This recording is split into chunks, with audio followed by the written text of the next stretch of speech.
σας. Στη σημερινή μας εκπομπή έχουμε την εξαιρετική τιμή να φιλοξενούμε τον Γάλλο πρέσβη στη χώρα μας, κύριο Κρίστοφ Φαρνό. Κύριε πρέσβη, σας καλωσορίζουμε στην εκπομπή μας και ευχαριστούμε πάρα πολύ για την εξαιρετική τιμή που μας κάνατε να δεχτείτε την πρόσκλησή μας. Και θα θέλαμε τώρα να μας μιλήσετε λίγο για την πόλη που γεννηθήκατε.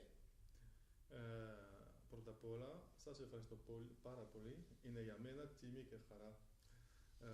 Je suis né dans le sud de la France, à Castres, qui est une ville qui est entre Toulouse et la mer Méditerranée. Donc je suis un homme du sud, mais du sud de la France. Ce qui est, je crois, une bonne chose pour moi. J'en garde un bon souvenir. C'est une région très agréable et qui ressemble un petit peu au nord de la Grèce d'ailleurs, et à la Grèce centrale, je dirais, et qui me rapproche donc, je pense, d'un pays comme la Grèce. Θέλαμε τώρα να μας μιλήσετε για τις σπουδές σας. Alors mes études sont des études principalement d'histoire et de droit, et que j'ai faites dans ce qu'on appelle les grandes écoles en France, un système un peu spécial où vont des bons élèves, et je suis passé par l'école normale supérieure, par l'Institut d'études politiques de Paris, Sciences Po, par la Sorbonne, où j'ai étudié justement l'histoire, et puis par ensuite l'École nationale d'administration, qui est en fait l'ENA, cette école où passent les jeunes gens qui veulent devenir hauts fonctionnaires. Et c'est grâce à l'École nationale d'administration que je suis ensuite entré au ministère des Affaires étrangères. Θα θέλαμε τώρα να μας μιλήσετε για την αποστολή σας ως ειδικός απεσταλμένος της Ευρωπαϊκής Ένωσης στην Αιγύης Ανατολή. Ça a été pour moi une expérience extrêmement enrichissante parce que, pour une double raison. D'abord parce que c'était une façon extrêmement professionnelle et directe de voir un des conflits les plus importants du monde contemporain, ce conflit israélo-arabe, qui aujourd'hui encore, je crois, structure beaucoup les relations internationales, notamment pour tous les pays européens et les pays de Méditerranée. Et en étant avec M. Moratinos, l'envoyé spécial européen, c'était une façon de côtoyer quotidiennement tous les responsables politiques régionaux, donc de bien comprendre cette région, et ça m'a passionné. Et puis la deuxième raison, c'est aussi que c'était le début de la politique étrangère européenne. C'était une des premières grandes initiatives que prenait l'Europe pour exister à l'échelle internationale. Et là encore, ça a été en étant basé à Bruxelles, en allant très régulièrement dans différentes instances européennes, en étant sous drapeau européen. Et j'ai pu voir à la fois comme c'était important, indispensable, et en même temps pas toujours facile, parce qu'il faut à chaque fois que les États européens acceptent de travailler plus. Mais je pense que c'est une grande leçon pour aujourd'hui, parce que cette politique européenne étrangère, on en a plus besoin que jamais. C'était avant, si vous voulez, le traité de Lisbonne, et on a bien vu que les Européens, qui sont très présents au Proche-Orient, ont besoin d'y être plus. En fait, c'était, je crois, l'enjeu, et ça a été très très important pour moi. Έχετε διατελέσει σύμβουλος του Υπουργού Εξωτερικών, αλλά και διπλωματικός σύμβουλος του Πρωθυπουργού της Γαλλίας, David Pan. Μιλήστε μας για τις εμπειρίες σας και ποια πιστεύετε ότι είναι η προσφορά σας. C'est en fait aussi une autre expérience très intéressante, parce que j'étais bien sûr diplomate, mais c'était près d'un ministre ou d'un premier ministre. Donc c'est l'occasion de voir comment fonctionne l'État français au plus haut niveau et de façon centrale. Donc là, vous voyez non seulement certains sujets importants, mais vous voyez aussi comment les décisions sont prises, comment fonctionnent les échanges entre les pays, entre dirigeants. Et je crois que c'est très formateur, très intéressant pour un diplomate, parce qu'une fois que vous avez fait ces postes-là, quand vous avez eu ces fonctions, vous savez sans doute mieux qu'est-ce qui est important pour aider à faire évoluer des relations entre des pays ou des dossiers particuliers. Ça m'a permis aussi, bien sûr, de rencontrer beaucoup de grands dirigeants internationaux aujourd'hui, et ça permet comme ça, quels que soient les dossiers dont on parle. D'ailleurs, c'était une époque où j'avais vu avec mon Premier ministre les responsables grecs. Déjà, c'était à l'époque M. Karamanlis, mais aussi des responsables du monde entier, en Europe, aux États-Unis, dans le monde arabe, en Russie. Et avec tout ça, vous avez une image du monde qui est sans doute plus précise et plus efficace quand après vous devenez ambassadeur sur le terrain. Donc avant de venir en Grèce, ça m'a beaucoup aidé.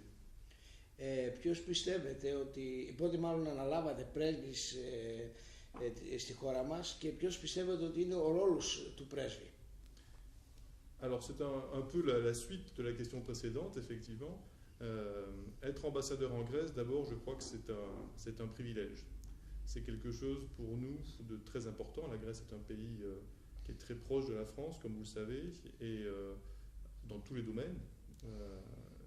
Σχέσεις μεταξύ των δύο χωρών μας είναι εξαιρετικές σε πολλούς τους τομείς, et que ce soit politique, économique, culturel, on a beaucoup de choses à faire ensemble. Et l'ambassadeur, finalement, c'est celui qui représente le président, qui représente son gouvernement, et qui est chargé de faire évoluer positivement, de développer ses relations dans tous les domaines, faire comprendre à Paris ce qui se passe en Grèce, les positions de la Grèce, expliquer en Grèce ce qui se passe à Paris et les positions françaises, accélérer finalement la concertation, la coordination franco-grecque au niveau européen, puisque les relations de Bruxelles se préparent dans les capitales, entretenir les relations d'affaires, ça c'est très important aussi, parce que les entreprises françaises, vous le savez, sont parmi les plus présentes en Grèce.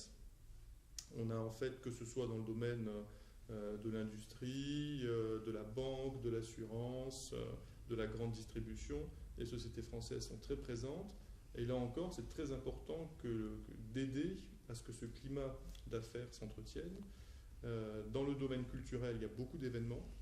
Il y a la nécessité d'entretenir la langue française en Grèce. Il y a beaucoup de Grecs qui parlent français, mais on aimerait qu'il y en ait encore plus. Historiquement, il fut un temps où le français était la première langue étrangère en Grèce. Aujourd'hui, ça n'est plus vrai, mais c'est quand même toujours la deuxième langue. Et donc, pour l'ambassade, c'est une priorité, développer le français, favoriser la pratique du français par nos amis grecs. C'est aussi pour ça que je parle un petit peu français dans votre émission. Et à côté de ça, dans le domaine de la recherche, dans le domaine de la culture, avec beaucoup d'expositions, avec des coopérations entre universités, on entretient une relation qui est très riche et très étroite. Alors c'est tout ça que fait un ambassadeur. Il représente son pays, donc il participe à des événements auxquels la France souhaite être associée, mais aussi il entretient, il rend plus dynamique les relations entre les deux pays. C'est un travail permanent, quotidien, c'est beaucoup d'heures par jour, et puis ça nous fait toucher tous les sujets, mais je crois que c'est en fait, dans un pays comme la Grèce, un atout pour moi d'être ici, et j'espère un atout pour la relation, après maintenant plus de 2 ans et demi de travail ici. Ποιες οι απόψεις σας για τη χώρα μας? De tout ce que je viens de dire, vous comprenez bien que mon point de vue sur la Grèce est évidemment extrêmement positif. Pour moi, la Grèce est un pays merveilleux. C'est un pays avec lequel l'amitié est très ancienne entre la France et la Grèce. Le modèle grec a influencé la pensée française depuis l'Antiquité quasiment. Je lisais il n'y a pas très longtemps un livre où on parlait déjà du philhellénisme des Gaulois. Donc dès l'Antiquité, avec les relations commerciales et culturelles, il y a eu un courant qui faisait que les philosophes grecs influençaient déjà les Gaulois avant que la Gaule devienne une province romaine. Mais plus récemment, à l'époque contemporaine, les échanges sont restés nombreux. La Grèce classique a inspiré les Français. Puis la France a beaucoup aidé la Grèce pour son indépendance. Elle l'a aidé, elle était à ses côtés dans tous les moments difficiles. En 1974, comme vous le savez, c'est le retour à la démocratie et c'est la France qui a beaucoup aidé la Grèce. Et la Galian Simachia, bien sûr. Mais aussi, on pourrait prendre comme ça étape par étape, les relations entre les deux pays ont été très importantes. Aujourd'hui, elles le restent. Donc pour moi, c'est un excellent mélange, un excellent équilibre entre l'intérêt professionnel, l'intérêt personnel et j'ai envie de dire la vie quotidienne qui rejoint des événements importants. Et avoir la mer à toujours quelques kilomètres de chez moi, avoir des paysages superbes comme ils sont actuellement en Grèce, y compris en Épire, y compris dans les Agorochoria où j'étais très vite après mon arrivée en Grèce, c'est un grand avantage. Et je dois dire que c'est cet équilibre finalement, joint à l'hospitalité des Grecs, qui est très grande, qui en font, je crois, une ambassade et un pays exceptionnel pour moi. Θα θέλαμε τώρα, κύριε Πρέσβη, να μας πείτε πώς είναι οι σχέσεις Ελλάδας-Γαλλίας, πώς ήταν και ποιο ρόλο έχει παίξει η Γαλλία στις δύσκολες στιγμές για τη χώρα μας και μπορούμε να πούμε και για τη σημερινή που είναι πολύ δύσκολη. Bien sûr, bien sûr. Je crois que c'est un point très important. J'ai déjà mentionné, chemin faisant, les moments importants dans le passé où la Grèce a toujours été avec la France et où la France a soutenu la Grèce. Alors bien sûr, il y a les grands moments anciens, comme la bataille de Navarin en 1827, qui est en fait un des fondements de la Grèce contemporaine et où la marine française était présente et très active, avec bien sûr les alliés russes et les alliés anglais. Mais enfin, il y a eu ce moment très important. Et depuis, je pense que le soutien de la France n'a jamais cessé. J'ai mentionné d'autres événements, y compris 1974, mais pour s'en tenir à des événements très récents, vous l'avez vu en 2008, quand le président Sarkozy a été très clair, à la fois au moment de sa visite à Athènes et lors du sommet de l'OTAN, sur le soutien à la Grèce concernant par exemple la question du nom de l'ancienne République yougoslave de Macédoine. La France est aux côtés de la Grèce et l'a été. On le voit également maintenant dans la crise économique. Cette crise économique et des finances publiques, elle est bien sûr grecque, et c'est bien sûr aux Grecs à faire le travail nécessaire, mais nous pensons qu'il y a une solidarité européenne, que la crise qui touche la Grèce est une crise en fait qui touche toute la zone euro, et en ayant fait le choix d'une monnaie commune, nous avons fait aussi le choix d'un destin commun. Donc il y a un travail commun à faire, et la France soutient fortement la Grèce et est partisane depuis le début, elle l'a dit clairement, d'une solidarité active si cela est nécessaire. Τι σηματοδοτεί κατά την άποψή σας το νέο σύνθημα Ελλάς-Γαλλία Νέα Συμμαχία?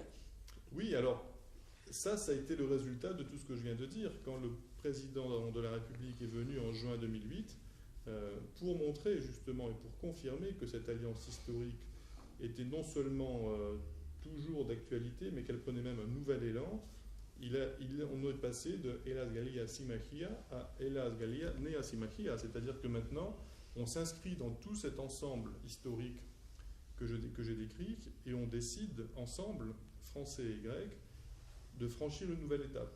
Parce que dans l'Europe où nous sommes, plus aucun pays ne peut peser tout seul. Et dans le monde où nous sommes, plus largement, avec la montée de la Chine, avec la montée de l'Inde, avec l'émergence de grands pays, les Européens ont besoin d'être ensemble s'ils veulent peser. Ça, c'est le constat fondamental. Et donc pour nous, Français, c'est important de voir quels sont en Europe les pays qui sont les plus proches de nous-mêmes.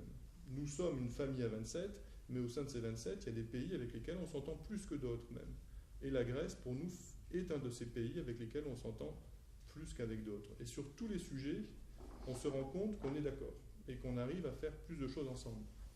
Et j'ai mentionné tout à l'heure nos relations économiques, j'ai mentionné le culturel, j'ai mentionné notre appui sur certaines questions régionales, mais reprenez la politique de l'immigration par exemple. C'est une grande priorité pour vous, c'est une grande priorité pour nous. Les immigrés irréguliers qui entrent en Grèce en venant de Turquie par exemple, en fait, ils viennent en Grèce, bien sûr, mais ils sont capables, et ils souhaitent souvent aller plus loin. Ils vont ailleurs en Europe. Donc, de ce point de vue-là, les frontières de la Grèce sont déjà les frontières de l'Europe, donc, d'une certaine manière, les frontières de la France. Et c'est pour ça que nous sommes, nous, Français, partisans d'une action commune, la mise en place d'une vraie politique commune de l'immigration. On a déjà proposé des initiatives en ce sens pendant la présidence française de l'Union européenne, et on continue à travailler avec. Et il y a une excellente coopération, je dois dire, entre Français et Grecs, et nous souhaitons que ça continue avec, bien sûr, ce cadre européen. Et je pourrais comme ça parler d'autres sujets sur la défense européenne. La France et la Grèce ont une vision commune, très ambitieuse, et c'est très bien. Sur la politique agricole, là aussi, la France et la Grèce font partie des pays qui sont spécialement attentifs à ce qu'on ait une politique agricole commune, européenne, efficace. Vous voyez, ça n'est pas seulement un slogan, Hellas-Gallia Nea Symmachia, c'est une réalité, c'est quelque chose qui a été voulu par les dirigeants des deux pays et qui est encore actuellement d'actualité. Les visites de M. Papandréou à Paris se sont très bien passées et on a vu qu'elle confirmait ce partenariat et ça s'appuie sur une réalité dans tous les domaines. Θα θέλαμε τώρα να μας μιλήσετε για τις υπηρεσίες συνεργασίας και πολιτιστικής ανάπτυξης, δράσεις. Alors, je crois que c'est l'occasion de revoir un petit peu tout ce que j'ai dit. On a dans tous les domaines de coopération, si vous voulez, des projets qui avancent et que ce soit d'ailleurs strictement culturel, que ce soit plus lié à l'économie, que ce soit lié aux étudiants. On ne peut pas résumer en un mot tout ce qui se fait. Il y a énormément de coopération. Les différents services de l'ambassade se développent pour ça. Nous sommes en Grèce pour ça. Et donc, que l'on soit dans la coopération technique, que l'on soit dans la recherche, que l'on soit dans les projets entre entreprises, partout, il y a des intérêts croisés entre la France et la Grèce. Moi, ce que j'aimerais beaucoup actuellement, c'est mettre aussi l'accent sur les étudiants. Il y a en fait aujourd'hui beaucoup d'étudiants grecs en France. Ce que nous aimerions, c'est qu'il y en ait encore plus. Parce que les étudiants d'aujourd'hui sont en fait l'avenir de la relation entre la France et la Grèce. Et donc, plus les étudiants grecs font du français, plus la Grèce est liée à la France par ces jeunes générations, et plus on arrivera à avancer. Donc là encore, c'est un exemple des domaines où il faudrait se développer. Τι πιστεύετε ότι παίζει ρόλο, κύριε Πρέσβη, στη φιλία των δύο λαών μας? L'amitié entre les deux pays, vous savez, elle ne dépend pas d'une seule personne. Elle passe par une sympathie, une communauté de sentiments, une même façon de sentir les choses.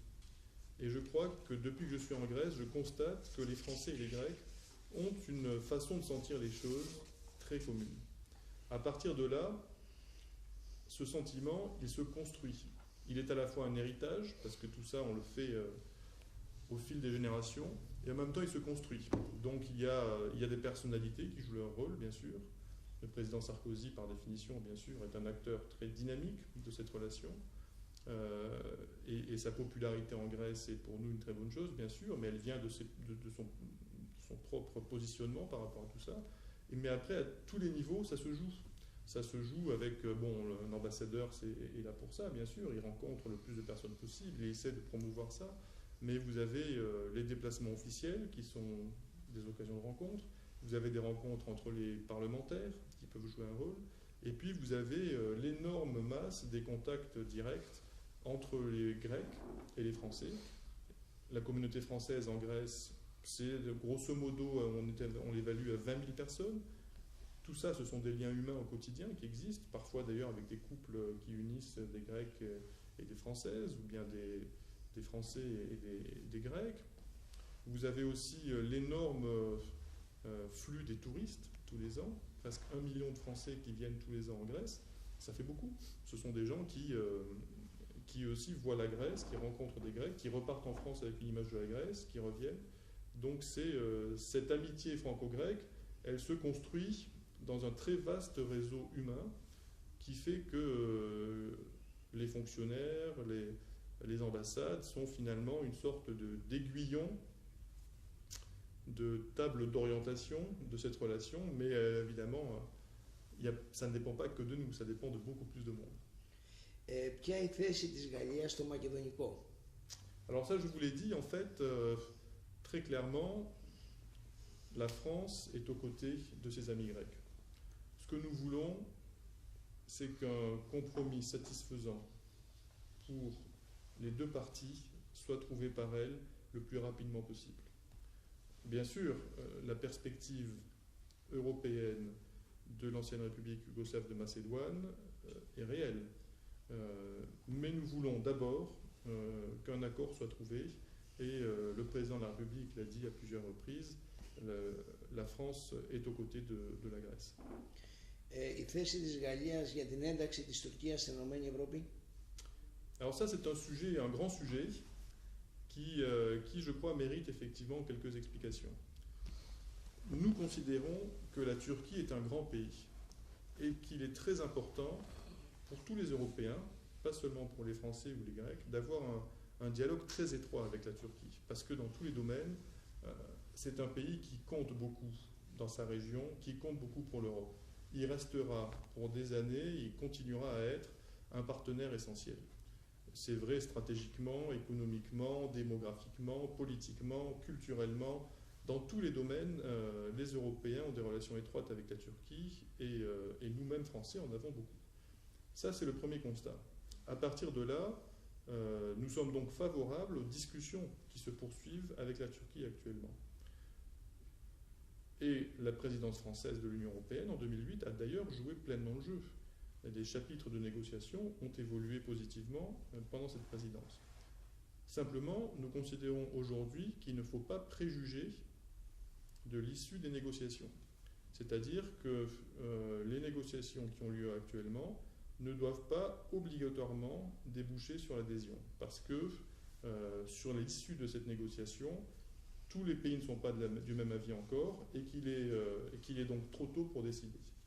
Voilà. Mais encore une fois, ça n'enlève rien au fait que la Turquie est un pays très important et un partenaire qui, pour la France et pour la Grèce et pour tous les autres pays, est essentiel.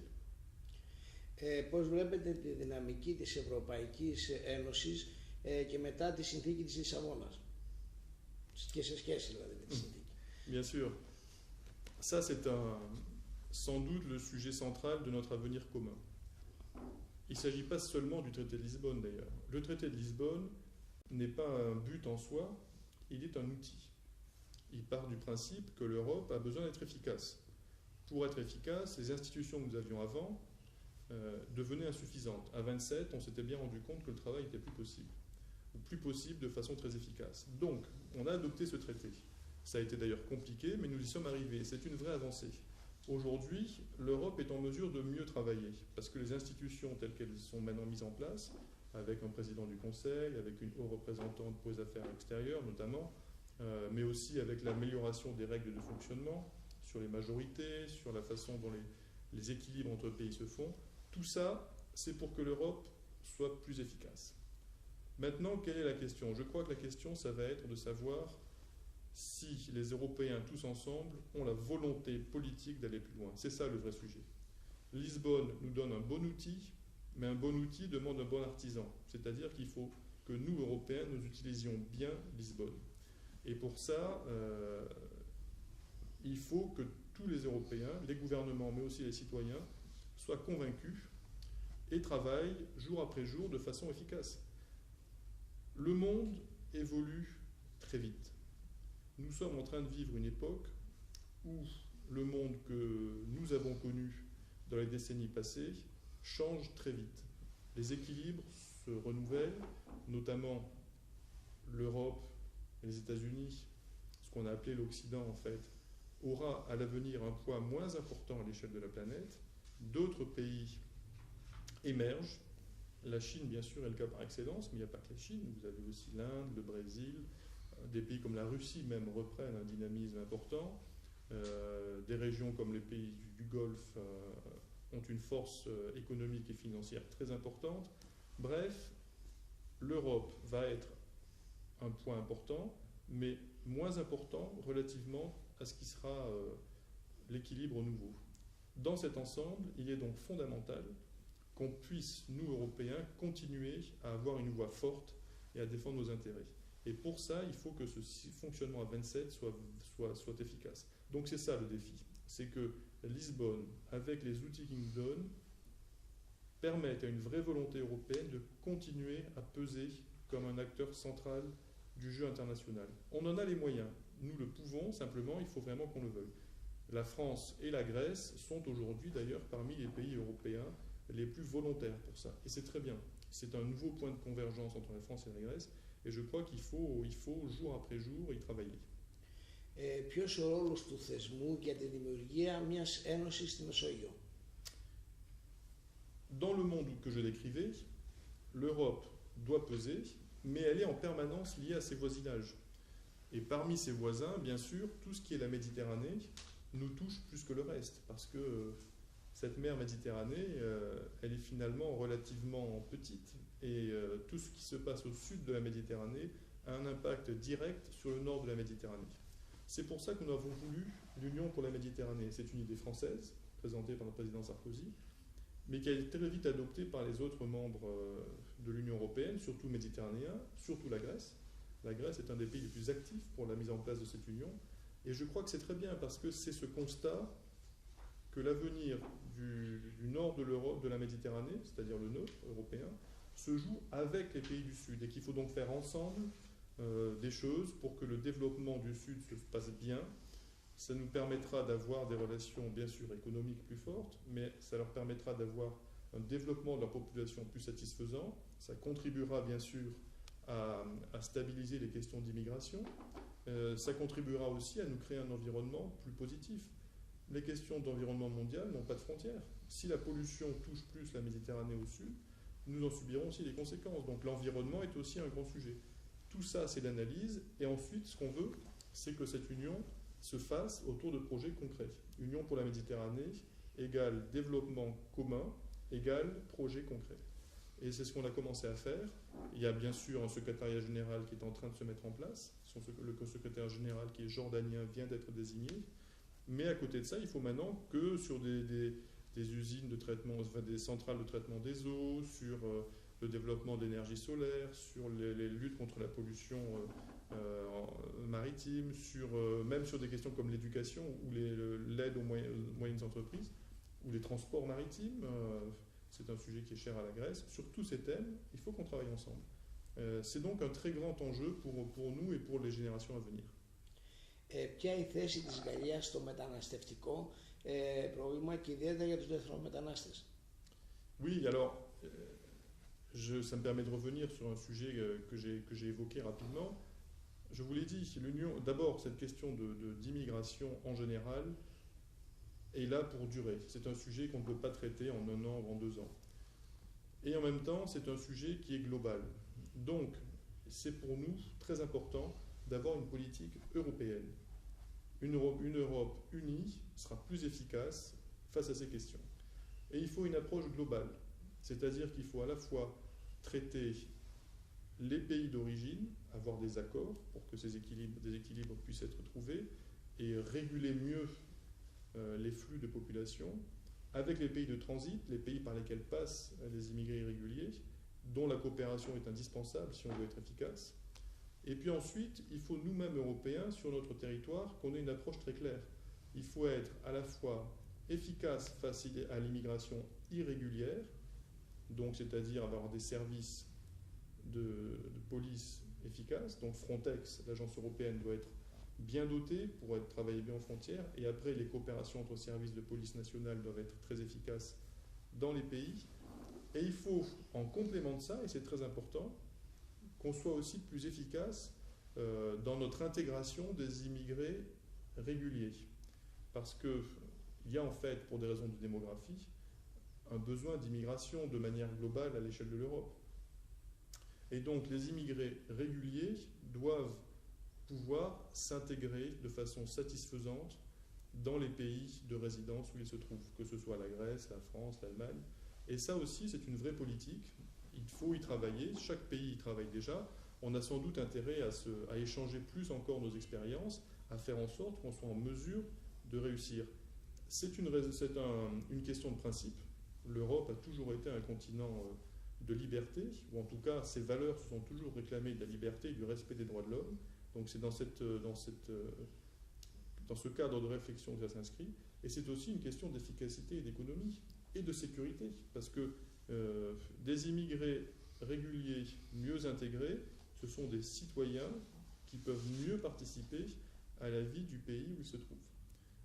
Et inversement, comme je vous le disais, ça permet d'être d'autant plus légitime et efficace dans la lutte contre l'immigration irrégulière. Ποια η άποψή σας για το νέο μουσείο της Ακρόπολης? Superbe, cataplectico museo. C'est un très beau musée grec, et je pense qu'il y avait un besoin, parce que les chefs-d'œuvre qui sont dedans sont uniques. Et je crois que c'est aussi un motif de fierté pour les Européens, parce que c'est un musée non seulement grec, mais européen. Vous savez, beaucoup des chefs-d'œuvre qui sont dans le musée de l'Acropole aujourd'hui sont des chefs-d'œuvre que tous les Européens connaissent depuis qu'ils sont enfants. Moi, je sais que j'ai été très ému de retrouver dans ce musée, par exemple, la célèbre plaque où on voit Athéna pensive appuyée sur sa lance, en fait. C'est une image qui est simple, et là, quand vous êtes devant, cette plaque n'est pas très grande, elle est comme ça. Et en fait, c'est quelque chose que chaque petit Français connaît depuis qu'il a 7 ou 8 ans, parce que c'est dans les livres d'histoire et dans les livres de latin ou de grec de tous les étudiants français. C'est une part de l'identité européenne. Donc ce musée est un chef-d'œuvre grec, dont tous les Grecs doivent être très fiers, et moi je suis très heureux que ce soit aussi d'une certaine manière un lieu de mémoire et de reconnaissance européen. Τι σημαίνει η προσφώνηση της Ελλάδος στη γαλλοφωνία? Alors, la francophonie en Grèce, c'est un sujet, je crois, qui est très important pour nous aujourd'hui. D'abord, la francophonie grecque, c'est une réalité ancienne.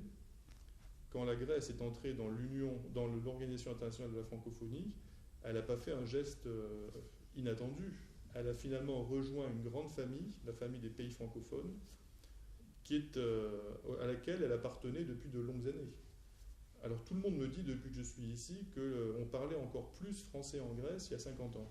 Je le crois volontiers, mais moi ce que je veux dire surtout, c'est qu'on parle encore beaucoup français en Grèce aujourd'hui.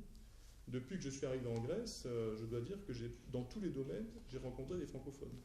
C'est vrai dans le domaine politique, où les ministres successifs que j'ai rencontrés, dans la grande majorité des cas, parlent français, et souvent très bien, mais c'est vrai avec beaucoup de journalistes, c'est vrai avec des hommes d'affaires, c'est vrai dans tous les secteurs, vous rencontrez des Grecs qui parlent français.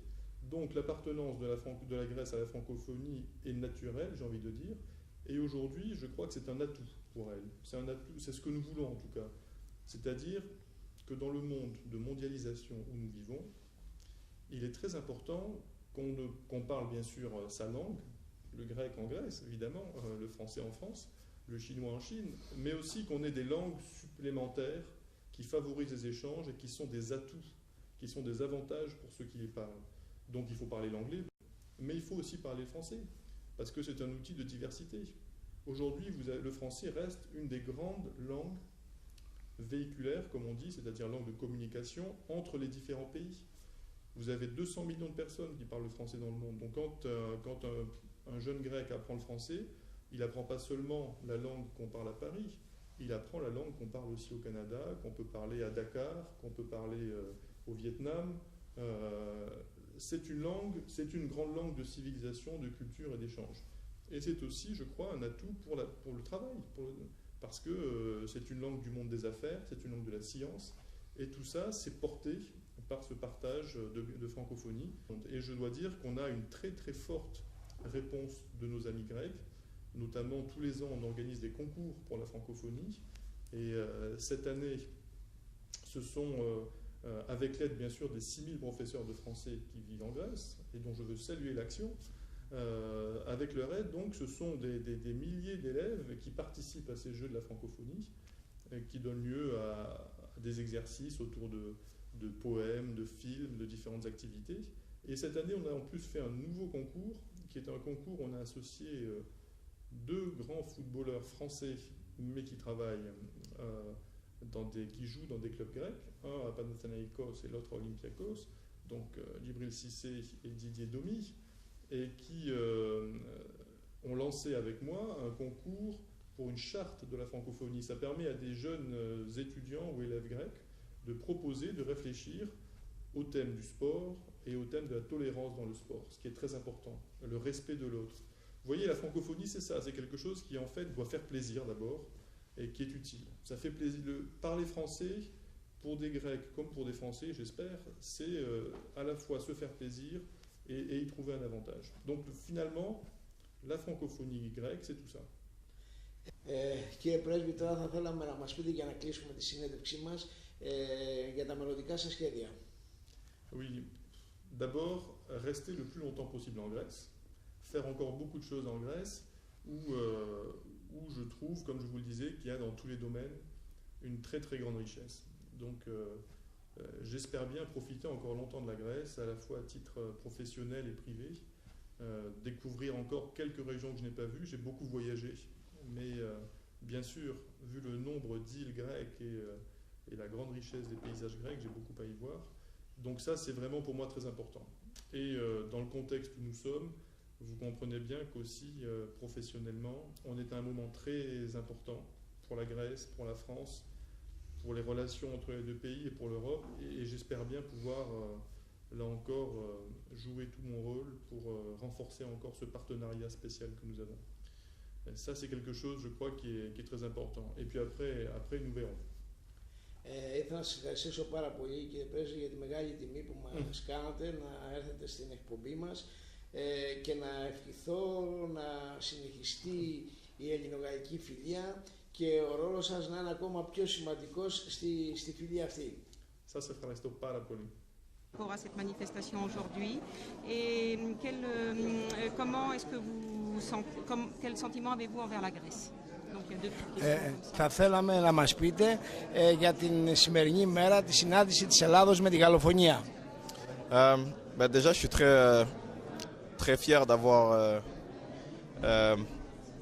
contribué à essayer de faire changer les choses, d'accepter un peu mieux son prochain et d'essayer de réduire un peu ce fléau qu'est le racisme et la violence.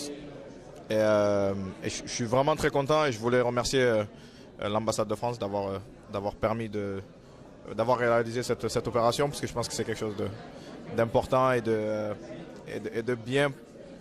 Il faut que les jeunes comprennent que la violence et le racisme, c'est pas des choses acceptables. Et il faut qu'on arrive à vivre tous ensemble dans la joie et la bonne humeur. Donc c'est bien. Je suis vraiment content pardon. De quel pays vous êtes? De la Côte d'Ivoire. Oui. Enfin, je suis français mais ivoirien d'origine. Ποια η απόψη σας για τη χώρα μας? C'est un pays vraiment magnifique. Je me sens vraiment bien ici. Et je suis très content d'être là. I know, but Σας ευχαριστώ πάρα πολύ. merci beaucoup. Merci.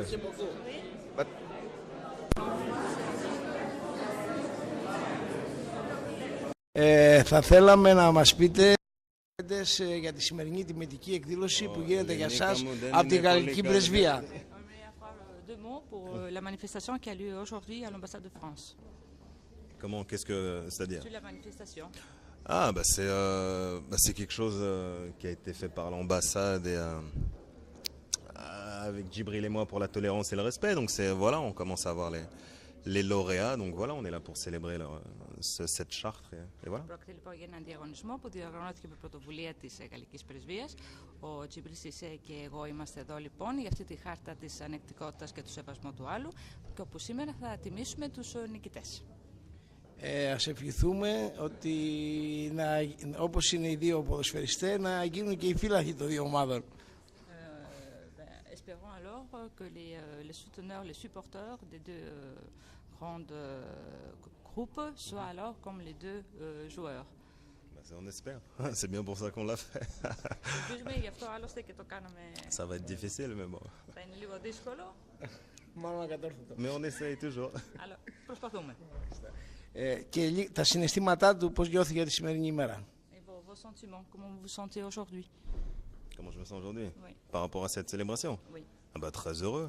C'est de voir tous ces jeunes, surtout que la charte elle est très bien, elle est impressionnante. Ils ont vraiment recherché, c'est très joli. Donc non, je suis très content aujourd'hui. Είμαι πραγματικά ευτυχής, ιδιαίτερως διάβασα και την χάρτα που έχει γραφεί και στα γαλλικά και στα ελληνικά. Είμαι πραγματικά ευτυχής και για αυτά που αναφέρονται στη χάρτα αυτή. Για μιλήστε μας για τη σημερινή μέρα που τιμάτε τους δύο μεγάλους Γάλλους ποδοσφαιριστές. Είναι για μας πολύ σημαντικό, γιατί σημαίνει ότι η γαλλοφωνία είναι ζωντανή στην Ελλάδα. Και είμαι πολύ ευτυχής που είμαστε όλοι μαζί εδώ και με ένα πολύ σημαντικό θέμα που είναι ο σεβασμός του άλλου. Και ιδιαίτερα για το φουτμπολ. Ευχαριστώ πολύ. Και εμείς σας ευχαριστούμε. Κυρίες και κύριοι, φτάσαμε στο τέλος της σημερινής μας εκπομπής. Ευχαριστούμε που μας παρακολουθήσατε. Γεια σας.